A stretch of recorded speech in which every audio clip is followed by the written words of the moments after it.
olwaleero bwe gweza omwaka omulamba okuva eyaliko omuduumizi w'amagye era minisita avunaanyizibwa ku nsonga z'omunda mu ggwanga General Rondanya Kairima atuva ku maaso.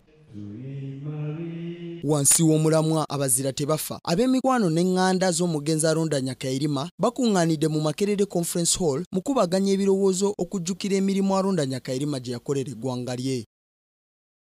Omuduumizi w'amagye g'eggwanga era abadde omugenyi omukulu General Katumba Wamala wano wafunidde akakisa okulambulula ensonga eyasitula enfuufu ey'okuba nti omugenzi Rondanya Kairima teyawumuzibwa kuva mu magye nga tannafulibwa minisita.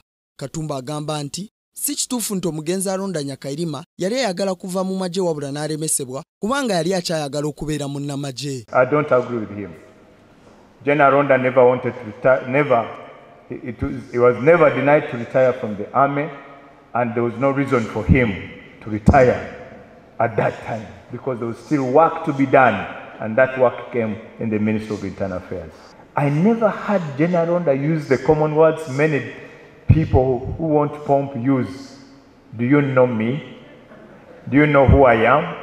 I never heard those words on his lips because he never carried, he was a very domineering person in terms of height because I think I was up to here with him, but I never felt very small before him. Y'omuwandiisi ow'enkalakkalira mu Minisitule y'ensonga z'omunda mu ggwanga Stephen Kagoda ng'eno omugenzi gye yasemba okukolera nga tannafa asabye bannayuganda naddala abavubuka okuyigira ku nkola y'omugenzi Rondanya Kairima nti yali mukozi atekkiriranya ekintu ekyaviirako enteekateeka ya gavumenti ey'ennangamuntu eyali eziŋŋamye okumala akaseera okutambula obulungi. The national identity card, we started on it before Ronda joined us, and for sure we would not have delivered had it not been for General Ronda.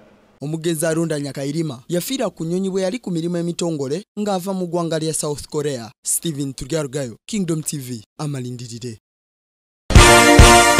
This is Kingdom TV.